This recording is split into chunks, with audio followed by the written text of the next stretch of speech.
కోనసీమ జిల్లా పి గన్నవరం మండలం కుందాలపల్లిలో అమానుష ఘటన జరిగింది.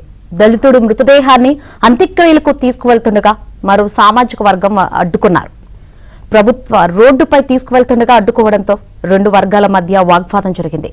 10 మందిపై ఎస్సీ ఎస్టీ అట్రాసిటీ కేసు నమోదైంది. ఈ నెల 16వ తేదీన జరిగిన ఈ ఘటన ఆలస్యంగా వెలుగులోకి వచ్చింది.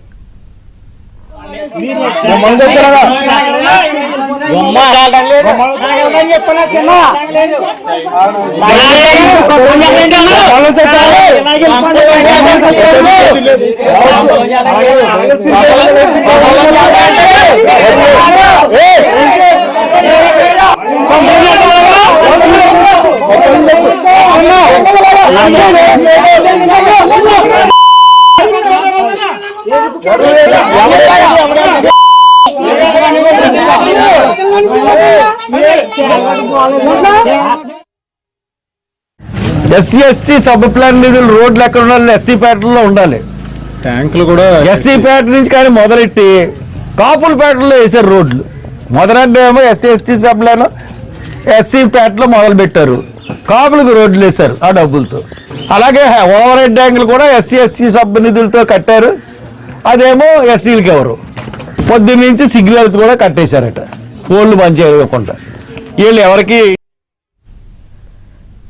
కోనసీమ జిల్లా పి గన్నవరం మండలం కుందాలపల్లిలో అమానుష ఘటన జరిగింది. దళితుడి మృతదేహాన్ని అంత్యక్రియలకు తీసుకువెళ్తుండగా మరో సామాజిక వర్గం వారు అడ్డుకున్నారు. అసలు ఏం జరిగిందో తెలుసుకుందాం. మరిన్ని వివరాలు అందించేందుకు మా ప్రతినిధి రాజుబాబు సిద్ధంగా ఉన్నారు. రాజుబాబు.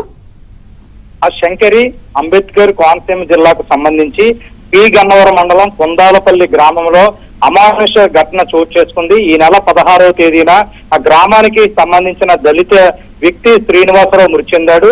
ఆ మృతదేహాన్ని అంత్యక్రియల కోసము గ్రామస్తులు, కుటుంబ సభ్యులు బరియల్ గ్రౌండ్ కి తీసుకువెళ్తున్న సమయంలో మరొక సామాజిక వర్గానికి సంబంధించిన వారు ఈ రోడ్డుపై మృతదేహాన్ని తీసుకెళ్లవద్దు అని అడ్డు తగిలారు. ఈ నేపథ్యంలో ఇరు వర్గాల మధ్య వాగ్వివాదం చోటు చేసుకుంది. అంటే ప్రస్తుతం ఏదైతే రహదారి ఉందో దళితులకు సంబంధించి ఈ రహదారి ఎస్సీ సబ్ ప్లాన్ నిధులతో నిర్మించినట్టు గ్రామస్తులు చెప్తున్నారు.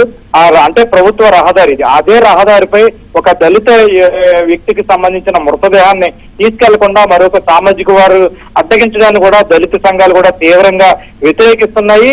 దీనికి సంబంధించి గ్రామస్తులు, కుటుంబ సభ్యులు సంఘటన జరిగిన రోజున అంటే ఈ నెల 16వ తేదీనే పి గన్నవరం పోలీస్ స్టేషన్ లో బాధితులు ఫిర్యాదు చేసినప్పటికీ కూడా పోలీసులు స్పందించలేదని ఇక్కడ ఆరోపిస్తున్నారు. ఈ నేపథ్యంలోనే అమలాపురం మాజీ ఎంపీ హర్ష్ కుమార్ నిన్న ఏదైతే కుందాలపల్లి గ్రామం ఉందో అక్కడ వెళ్లి దళితులతో మాట్లాడారు. జరిగిన అన్యాయాన్ని తెలుసుకొని పోలీసులను కూడా నిలదీశారు. ఇటువంటి అమానుష ఘటన జరిగింది. కేవలం దళితులకు సంబంధించిన మృతదేహాన్ని కూడా ప్రభుత్వ రహదారిపై తీసుకెళ్లకుండా వేరే సామాజిక వర్గం వాళ్ళు అడ్డుకున్నారు. ఇదేంటి, అసలు మనం ఏ దేశంలో ఉన్నామనేది కూడా మాజీ ఎంపీ హర్ష్ కుమార్ పోలీసులు నిలదీశారు. వెంటనే సంబంధిత బాధితులు ఎవరైతే ఉన్నారో నిందితులు వాళ్ళపై కేసులు నమోదు చేయాలి. అంటే ఈ రహదారిపై ఒక పెళ్లి కోసం ఒక పందిరి కూడా వేశారు.